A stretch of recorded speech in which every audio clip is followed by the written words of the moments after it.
Hello guys, welcome ঘরোয়া homemade recipe চ্যানেলটিতে। তো চলো আজকে একটা নতুনত্ব রেসিপি তোমাদের সাথে শেয়ার করি। আলু সেদ্ধ করে 3 রকমের সসেস দিয়ে একটা রেসিপি। দেখতে পাচ্ছ কিনা, আলুটা সেদ্ধ করে নিয়েছি আর এদিকে টমেটো সস, সয়া সস আর চিলি সস তিনটেই রেডি করে নিয়েছি। এটার কি নাম দেওয়া যায় তোমরা বলো তো? আমি তো ভেবেছি আলুর সসেস নাম দেবো। তো যাই হোক, আলুটা ভালো করে সেদ্ধ করে নিয়েছি। এদিকে টমেটো আর কাঁচা লঙ্কা, আর কিন্তু কোনো মশলাই এখানে ইউজ করব না। দেখতে পেলে তেলের মধ্যে, কড়াইয়ের মধ্যে আলুটা ছেড়ে দিলাম। এবার আলুটাকে বেশ একটুখানি লাল লাল করে ভেজে নেব। দিয়ে তারপরে এই টমেটো লঙ্কা একসাথেই ছেড়ে দেবো। আর আলুটা ভেজে নেওয়ার পর 3 রকমের সস আমরা অ্যাড করে দেবো। তারপরে লবণ আর চিনি স্বাদ মতন দিয়ে দেবো। খুব একটা কঠিন রান্না না, খুব সাধারণ আর সিম্পল রান্না, কিন্তু খেতে খুব ভালো লাগে। তুমি ভাতের সাথেও খেতে পারবে, তাহলে মুখটা ছাড়বে, আর রুটির সাথে তো ভালো লাগেই।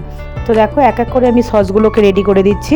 আমি সসগুলো এর ভিতর দিয়ে দিচ্ছি, যতটুকু পরিমাণে লাগবে তোমরা তোমাদের পরিমাণ মতন দিয়ে দেবে। আর এদিকে সসগুলো দেওয়ার পরে আমি বেশিক্ষণ কিন্তু নাড়াচাড়া করব না। একটু সামান্য দেখো চিনি দিয়ে দিলাম স্বাদ ব্যালেন্সের জন্য। আমি এই সসগুলো শুকিয়ে আসলেই, মাখা মাখা হয়ে গেলেই আমি আলুর সসেসটা নামিয়ে দেবো। তো কেমন লাগলো ভিডিওটি বলো তো? আশা করি ভালোই লেগেছে তোমাদের। নতুনত্ব একটা রেসিপি পেতে কার না ভালো লাগে। আর এই দেখো, নামানোর আগে সাদা তিল ছড়িয়ে নামালাম, এটা দাঁতে পড়লে কিন্তু বেশ ভালো লাগে। তো চলো, ভিডিওটি তোমাদের ভালো লাগলে তোমরা লাইক অ্যান্ড কমেন্ট করে দিও, আর আমার চ্যানেলটির পাশে থেকো। আজকের মতন এটুকুই, টাটা বাই।